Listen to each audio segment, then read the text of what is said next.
Good morning बच्चों। हम पढ़ रहे थे संधारित्र, समांतर प्लेट संधारित्र, गोलीय संधारित्र कंप्लीट पढ़ लिया। कल मैंने बताया था कि हम आने वाले क्लास में पढ़ेंगे संधारित्रों का संयोजन। तो बच्चों आज का अपना टॉपिक है संधारित्रों का संयोजन। हम पढ़ने वाले हैं संधारित्रों का संयोजन।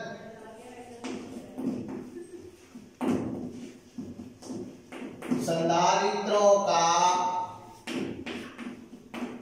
संयोजन। बच्चों संधारित्र का संयोजन आप अपने दिमाग में विचार ला सकते हो कि किस प्रकार से हम संधारित्रों को संयोजित कर सकते। संयोजन का मतलब होता है बच्चों जोड़ना, संधारित्र को जोड़ना। दो या दो से अधिक संधारित्र होंगे, उनको हम जोड़ते हैं। तो किस प्रकार से जोड़ सकते हैं बच्चों? अपने पास में दो सिचुएशन बनती है। एक तो ये बनती है कि एक संधारित्र के बाद एक संधारित्र जोड़ दो, ये बनती है। दूसरी सिचुएशन ये बनती है कि एक संधारित्र के नीचे दूसरा संधारित्र जोड़ दो, फिर ऐसे जोड़ दो। केवल दो ही सिचुएशन है। तो आपको पता चल गया कि ये केवल एक ही रेखा में जुड़ रहे हैं सारे के सारे इस प्रकार से। तो एक सीरीज में जुड़ रहे हैं, इसलिए इस संयोजन को हम बोलते हैं कौन सा संयोजन? श्रेणी क्रम संयोजन। संधारित्रों का श्रेणी क्रम संयोजन।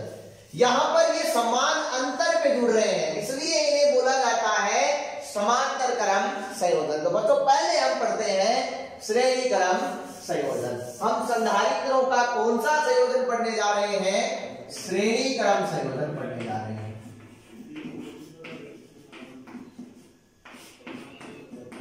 श्रेणी क्रम संयोजन अपना टॉपिक है आज का, श्रेणी क्रम संयोजन। संधारित्र को किस प्रकार से हम प्रतीक चिन्ह क्या होता है शुरू में बताया था। एक अपने पास में नियत धारा वाला आया था और एक अनियत धारा वाला आया था। नियत वाला ही हम काम में लेंगे यहाँ पर। तो संधारित्र का चिन्ह आपको पता ही है क्या होता है। हम संधारित्र लेते हैं, ये संधारित्र अपना है C1, इससे जोड़ा संधारित्र C2, फिर जोड़ा संधारित्र C3। इस प्रकार से बहुत सारे एक रेखा में जुड़ जाते हैं, कोई दिक्कत नहीं है। अब बच्चों आपको पता है यहां हम एक बैटरी कनेक्ट कर देंगे। कुंजी लगाए तो लगा दें, नहीं लगाए तो कोई जरूरत नहीं है। बैटरी E प्लस माइनस ये करंट गई इधर आई। बच्चों जो संधारित्र C1 है इसकी इस प्लेट में आपको पता है बैटरी यहां जोड़ते हैं तो यहां पे कौन सा चार्ज आ जाएगा? प्लस। यहां कौन सा आ जाएगा? माइनस। फिर यहां प्रेरण प्लस, यहां कौन सा? माइनस। यहां कौन सा? प्लस। और यहां कौन सा? माइनस। बच्चों एक बात और बताओ कि ये जो संधारित्र है इस एक को जैसे मैंने माना A है, ठीक है बच्चों, इसको मैंने माना B, मतलब A B के मध्य में तीन संधारित्र जुड़े हुए हैं। इस रे को हमने माना C, इसको मान लिया हमने B।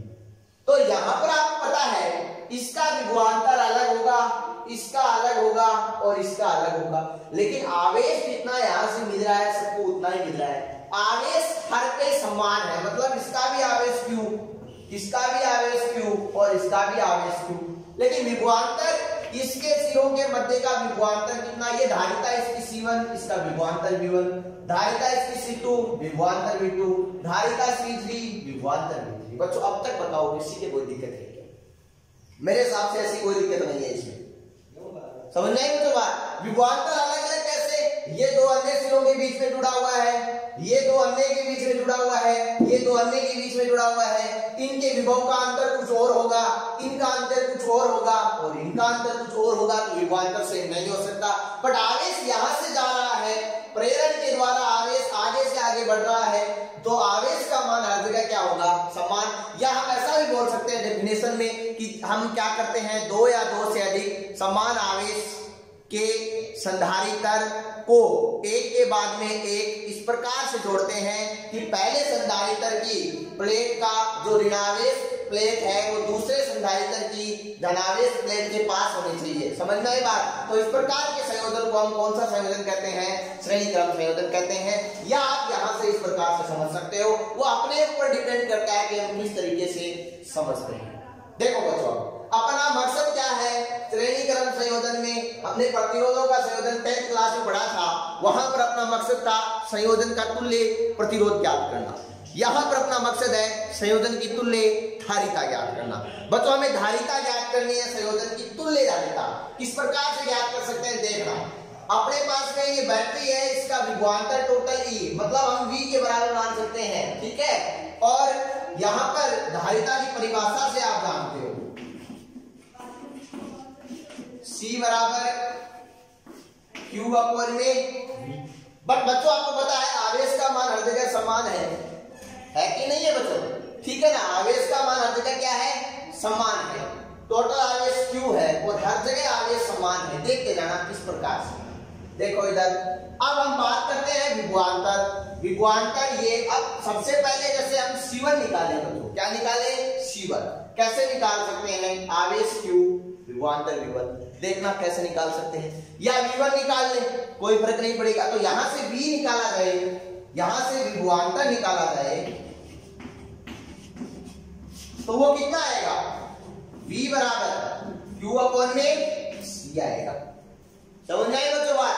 अब ये तो विभवांतर पूरे इस संयोजन का आया, पूरे संयोजन का विभवांतर क्या आया? V बराबर Q अपॉन C। अब हम क्या करते हैं? AC जो है वहां विभवांतर, CD जो है वहां विभवांतर, और DB जो है वहां विभवांतर। तो बिंदु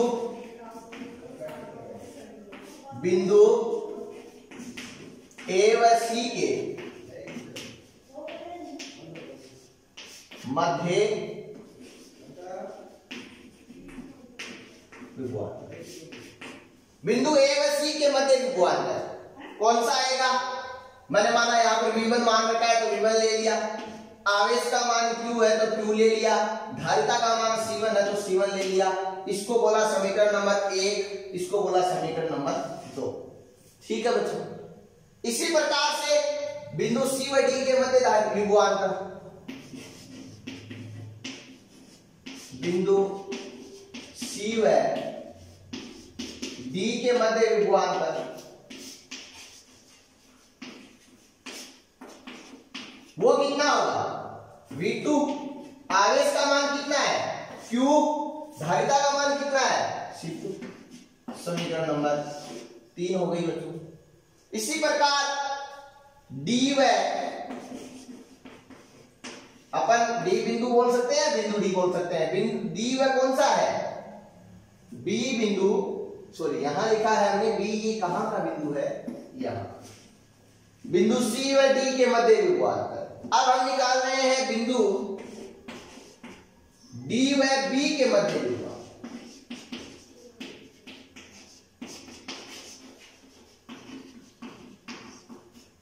ठीक है बच्चों, बिंदु D व B के मध्य विभवांतर तो क्या है?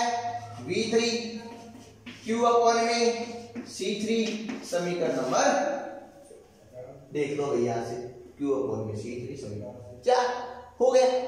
अब बच्चों A व D के मध्य विभवांतर टोटल तो आपको पता है, पढ़ा है कि नहीं पढ़ा? तो हम क्या कह सकते हैं? कुल विभवांतर, परिपथ का कुल विभवांतर, या बिंदु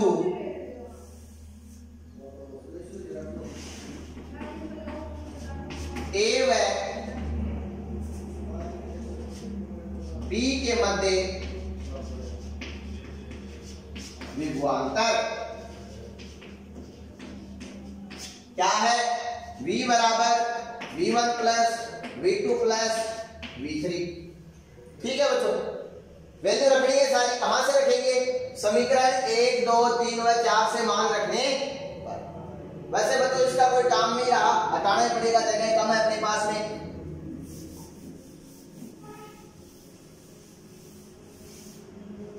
कहां से वैल्यू रखेंगे? समीकरण 1, 2, 3 वह 4 से मान रखने पर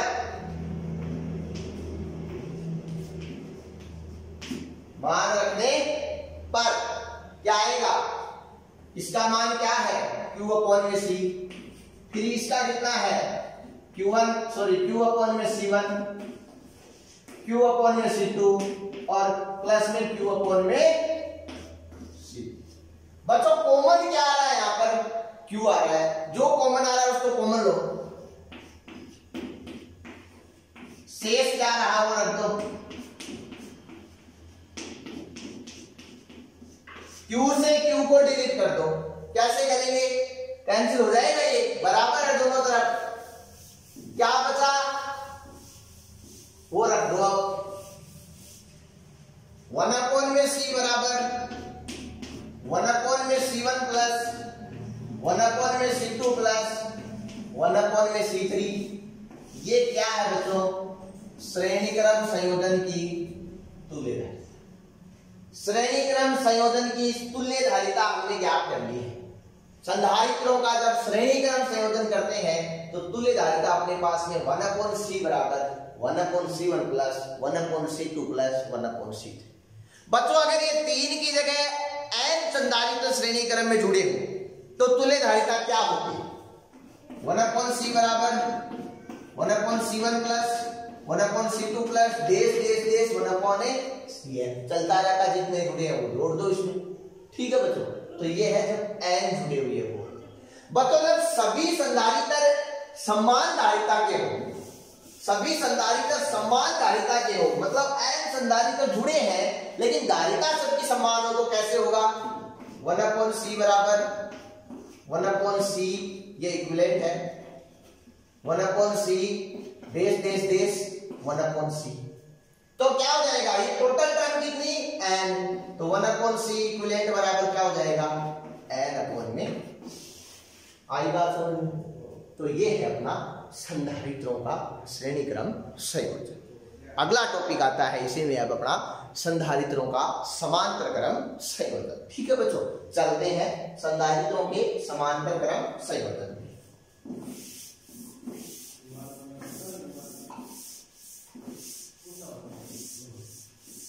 समान अंतर पे हमें संधारित्र ऐड करने हैं जिनकी समान ध्रुवता एक सिरे पे जुड़ी हुई होनी चाहिए। समांतर क्रम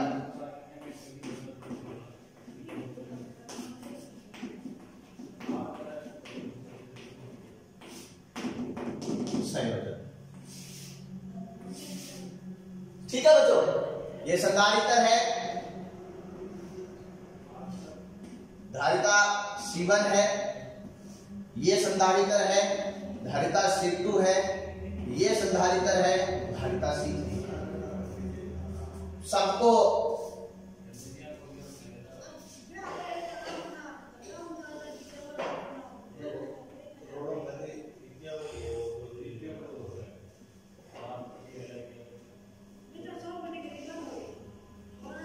ठीक है,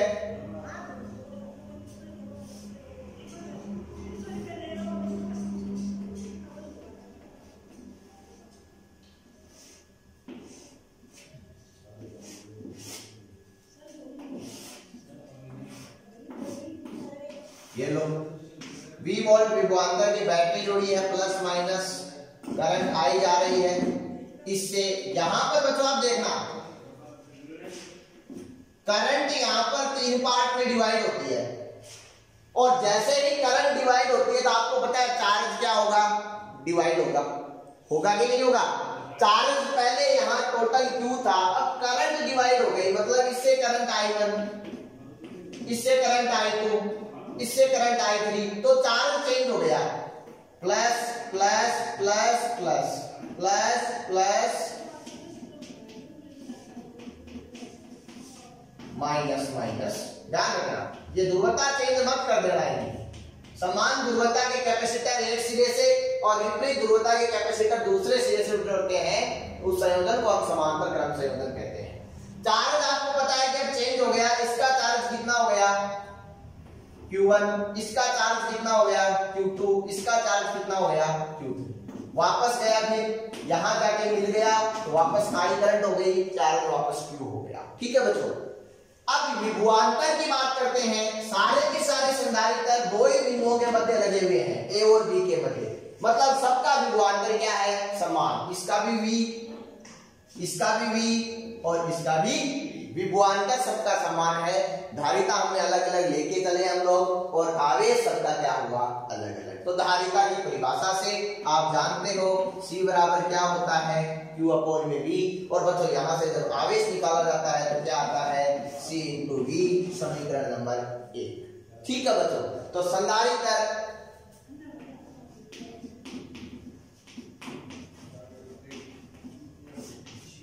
C1 का आवेश क्या है Q बराबर, वो भी Q कौन सा 1, C1 इंटू V। क्यों बच्चों, C1 V का मान समान है तो C1 इंटू V, समीकरण नंबर 1। संधारित्र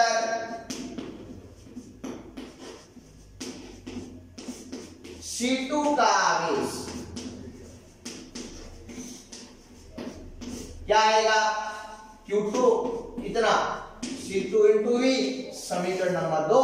क्योंकि आपको पता है इसका आवेश Q2 है और धारिता C2 है, विभवांतर का मान V है, तो ये आ गया। फिर संधारित्र C3 का आवेश, संधारित्र C3 का आवेश कितना होगा देखो बच्चों, Q3 बराबर C3 इंटू V, समीकरण नंबर 3। अब हम क्या करेंगे, टोटल जो परिपथ है, संयोजन है, इस संयोजन का कुल आवेश,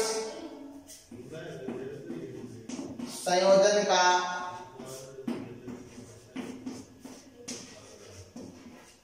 कुल आवेश, संयोजन का कुल आवेश कितना होता है वो देखो बच्चों।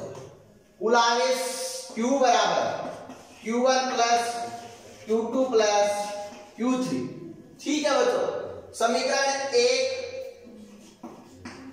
अच्छा हमने उसको दे दिया, इसको A दे दो। A 1, 2 व 3 से मान रखने पर, वैल्यू रखनी है कहां से, समीकरण 1, 2, 3 से मान रखने हैं। कहां में, कहां पर रखने हैं, Q में रखने हैं। Q का मान कितना रखेंगे अब CV, इसका मान कितना रखेंगे C1V, C2V और C3V। बच्चों कॉमन क्या आ रहा है वो कॉमन ले लो, V कॉमन आ रहा है ना, लो common, C1 plus C2 plus C3 cancel कर दो, V को दोनों तरफ है तो C का मान यहाँ पर संयोजन की जो तुल्य धारिता है वो कितनी आ गई, C बराबर C1 plus C2 plus C3। ठीक है बच्चों, ये आ गई तुल्य धारिता। पहले वाले में श्रेणी में आई थी 1/C बराबर 1/C1 plus 1/C2 plus 1/C3। इसमें आई है C बराबर C1 plus C2 plus C3। यदि सभी के सभी संधारित्र क्या हो, एक समान धारिता के हो, तो C इक्विवेलेंट का मान कितना रहेगा, जितने संधारित्र है उसको उनकी धारिता से गुणा कर दो, वो आ जाएगा। समझ गए बच्चों बात। और यदि n जुड़े हुए हो तो C1 plus C2 plus C3 plus dash dash dash n कर दो। ठीक है, तो ये था अपना आज का टॉपिक, संधारित्रों का संयोजन जो अपना कंप्लीट होता है। नोट्स आपके पास में उपलब्ध होंगे, नहीं है तो करवा देंगे उपलब्ध। तो ये आपको अच्छे तरीके से पढ़ना है बच्चों। कुछ बच्चों के प्रॉब्लम्स जो आई थी अब तक जो पढ़ाया उसमें, वो प्रॉब्लम्स उनका सॉल्यूशन मैं कल की क्लास में करवाने वाला हूं। कल की क्लास में समस्या समाधान ही होगा, और जो क्वेश्चंस अपने अब तक जो पढ़ाया है उससे रिलेटेड जो क्वेश्चन है वो क्वेश्चन हम करने वाले हैं, क्योंकि चैप्टर अंतिम चरण में पहुंच चुका है। अभी तक जो जिन बच्चों ने इनके नोट्स तैयार नहीं किए, असाइनमेंट नहीं बनाए हैं, क्वेश्चन सोल्व नहीं किए हैं, वो आज काम करें ताकि हम कल इसका जो क्वेश्चंस है वो सोल्व करें। क्वेश्चंस कब होंगे सोल्व, जब आप थ्योरी पूरी पढ़ोगे तब होंगे।